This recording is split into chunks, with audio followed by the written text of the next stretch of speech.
gentlemen, let's get a drum roll for the #1 podcast in bourbon entertainment, Battling with Bourbon. I'm your host, the real effing deal, the whole effing show, Mike Producer. In today's episode of Fresh Crack Friday, we're coming at you hot with a very special episode, as today is International Women's Day. So the #1 woman on this podcast, Producer Pam, will be coming in hot with Rockstar John and I.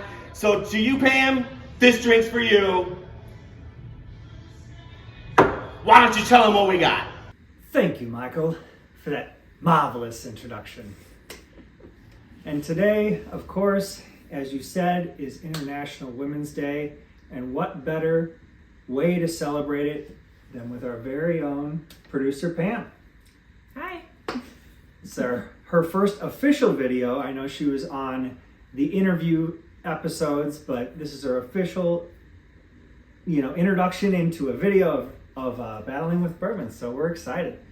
And today on the Fresh Crack Friday, it is a Dread River Masters Series Kentucky Straight Bourbon at 100, coming in at 100 proof, and it is done by master blender Eboni Major, which is a huge thing for women all over the world, for there to be master blenders that are women in the industry, especially the caliber of Eboni.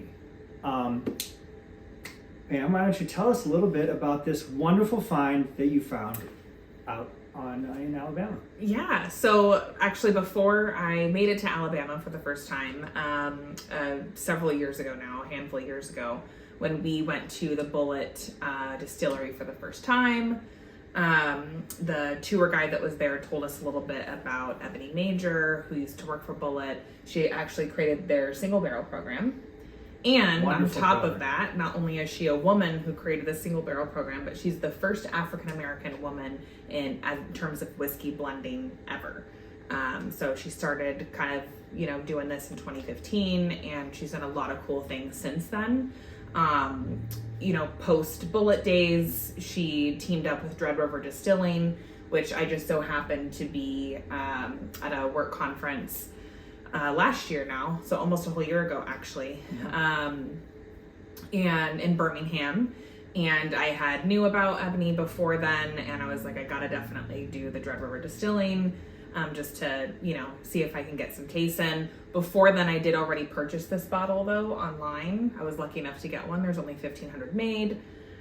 They did not have any left for tasting when I got to this distiller, so this will be my first time tasting. I've been savoring it for a special day. So that will be today. Yeah. What better day, right? What better day, exactly. And just a little shout out to Dread River. They were awesome there. The bartenders were great. I actually had a lavender old fashioned, which I know sounds, he says soapy. It was not like that. It was not overly lavendery either. It was actually really, really nice. Their food was great too. Really cool spot in Birmingham. So I'm really excited to try it. I did want to read the back of the label for everybody. Founded in the spirit of adventure, Dread River embraces and celebrates a journey of passion and ambition. Dread River is proud to release our first of the Master Series collection. Master blender Eboni Major brings her passion for Kentucky bourbon to her hometown of Birmingham, Alabama. Major has sourced and curated a unique blend of bourbon distilled and aged in Kentucky, blended and hand bottled in Alabama. This liquid reflects the journey of finding your passion and sharing it with those that you love. So I'm super excited. I've been following her ever since I learned about her, and I think she's one to watch in the bourbon industry. I think she's going to do a lot of really cool stuff. If you don't follow her already, I highly recommend that you do. So I'm excited to give this a shot. Yeah, especially with the stuff that she did with that single barrel program for Bullet. Yeah. I mean, we've had the Bullet single barrel program, we've had wonderful single barrels. Especially on that tour was our first experience with one, with the strawberry yeast. It was well worth the extra money to taste that, and we ended up taking one home. And then I've actually had a 13-year-old B liquor pick of a Bullet single barrel that was phenomenal. Really good. Made it to our finals of the first round, our first year end of year review. Yeah. It was wonderful pick, and can't say anything bad about the Bullet single barrel program. It's wonderful. Yeah. But I am super excited about this Dread River. And so why don't we finally get into it and see what we got going on here. The nose is, see the nose already is really, really great. Okay. Just off even just the first glance, right when I brought it up to my nose, it's very sweet, full of caramels and vanillas. There is that oakiness that I didn't expect to get from this, to be honest. But now that she read the back and I realized it's a Kentucky straight bourbon, so I kind of figure this is a sourced product, which is fine. There's a lot of great sourced products. The nose on this it smells really good. Really, really great. There's this buttery undertone. There is like a tropical fruit note that comes out. It's hard to even put my finger on exactly what it is. Kind of, you know what, on the nose it's actually less fruity. It is fruity, but kind of like an almond dessert. Yeah, pastry. Like an almond syrupy sort of, or dessert of some kind. But that you use in like baked goods. Yes. You know, not like a... Yeah. It's really, really good. It smells wonderful.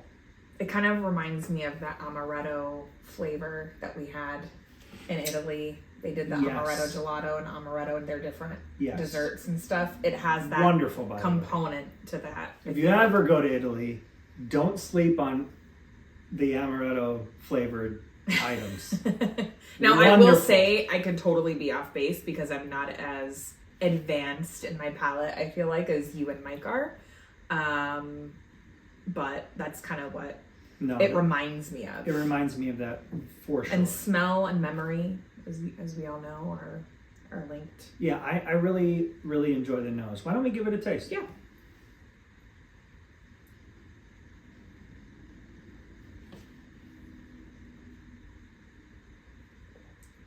Ooh. Okay. A lot going on, but in a good way. Yeah. Wonderful. It coats your whole tongue. Front to back, comes in right at the front and goes all the way back, travels and then goes to the sides. It really hits all your flavor points, which is really what you want in a great bourbon.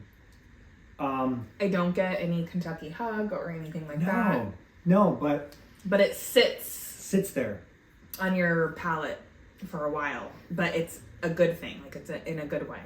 On the palate, I'm getting a lot of tropical fruit notes, like flavors that I wouldn't necessarily get in most bourbons. Fruit flavors, like things that I'd find in like a mixed tropical punch of some kind. It really is unique in that regard, and that is a testament to the blending. Sure. Because this is obviously, it is a sourced product from Kentucky. She took somebody else's bourbon that I've probably had before, and gave it tropical fruit flavors by blending it. That is a testament to a good blender, giving it something different, something else to hang your hat on. Which I will say, I'm fascinated by that whole thing of blending and how people do that. Before she even got into bourbon, I think she was working for Kettle Baked Chips. Yeah, which is cool. Which when you think about how cool that is, sounds like a great job. She's educated and everything in food science and chemistry and all of that. Got into that, and then to know that like your job was to pick the flavors of chips. Oh yeah, I just think that's so cool. That sounds like a great job. I'd be into that. That'd be fun. But you kind of have to have. Yeah, I feel like not everybody can just do that. You know what I mean? No, you have to have the right palate for sure. It's really cool that she gets to do this. Yeah, this is really good. Yeah, I like this a lot. And for me, there's a lot of things that Johnny and Mike like or appreciate in bourbons that I necessarily don't. For me, when it comes to bourbon, I usually go for a Weller or a Yeah. David Nicholson. Yeah, you're a weeder girl. Sure.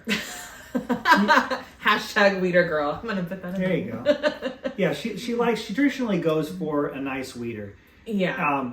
But that's not to say that she doesn't like other things, because we have a array of things that we've had here, and her favorite of all time is the Wild Turkey Master's Keep 17 bottled and bond. Yes, 100%. Which is clearly a rye, because Wild Turkey makes nothing else but rye bourbons.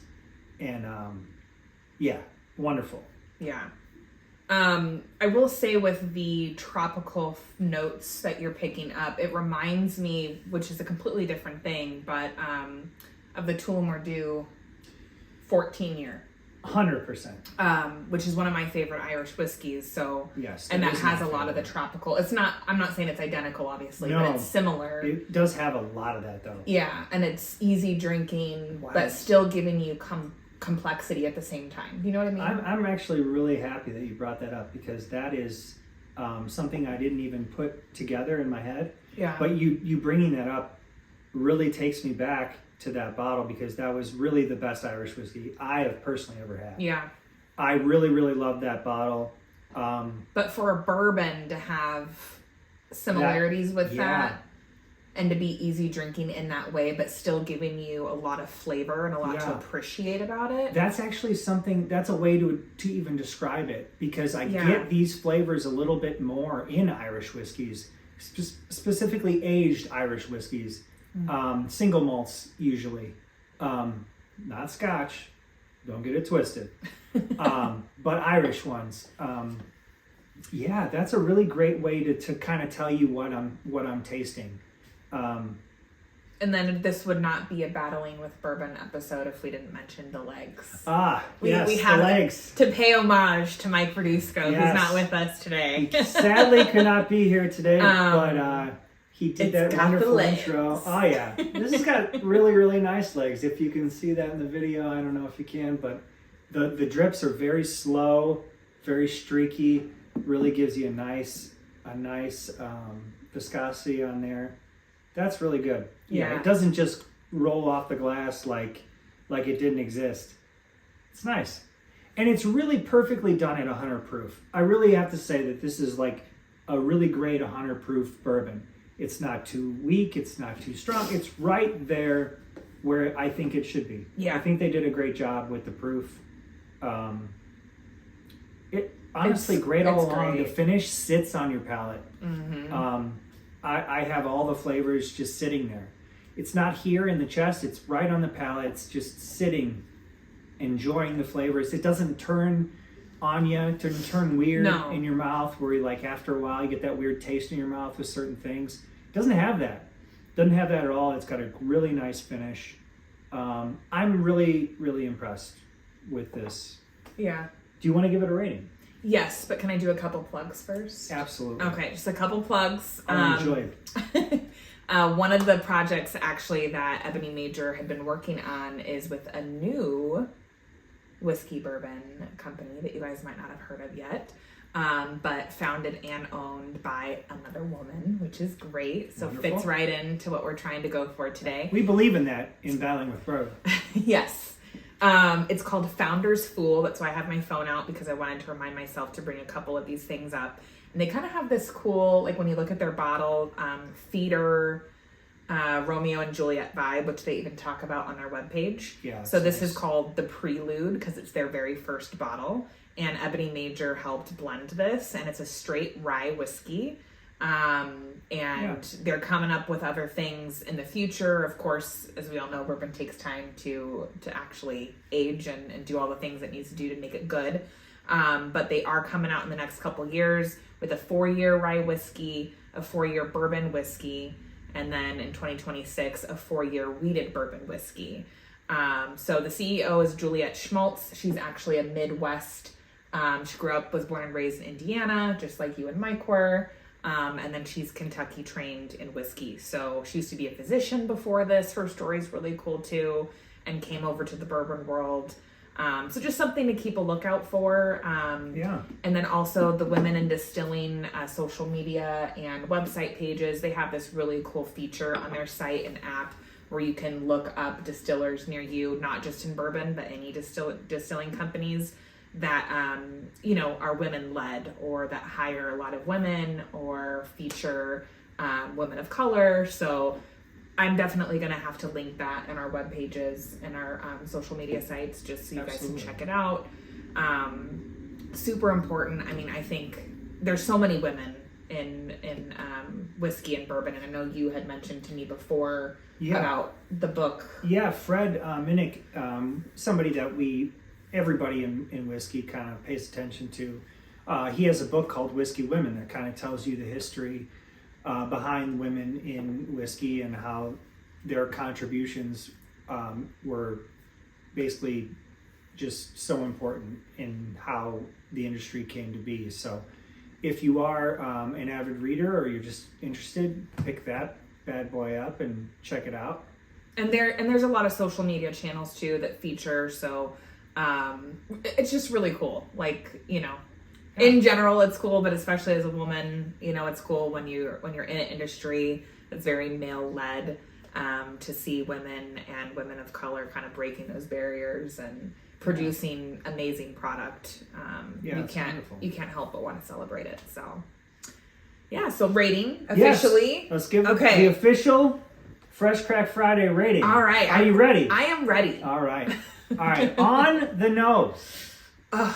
Yep. If it's going to remind me of an Italian pastry, yep, got to give it a thumbs up. I loved that nice almond dessert note. It was really, really nice. How about on the taste? Oh, thumbs up. Thumbs up. I agree. That tropical fruit was unique. It was something that I really, really picked up and was prominent.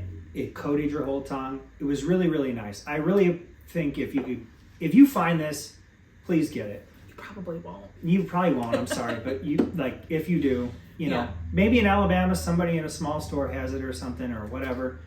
But how about on the finish? I give it a thumbs up. I gotta give it a thumbs up as well. It sits on your palate.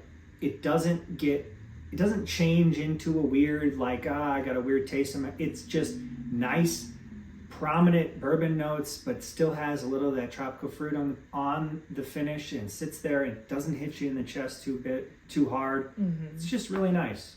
I really, really like this expression, and she did a great job. And shout out to Dread River for supporting her and bringing her on to do this. If you're in Birmingham, Alabama, definitely check them out. Worth it. Yeah. And awesome job to Eboni Major. Not a surprise after trying the bullet single barrel stuff. Absolutely. I mean, it's awesome. win after win apparently with her. So and shout out to all the other master blenders and women in the bourbon industry. Yes. I mean, there is a lot of them nowadays, and they're doing wonderful things. And there's going to be more. And really, we can't be where we are without them. So thank you very much, and here's to you. And we are battling with bourbon. And see you next time. See you next time.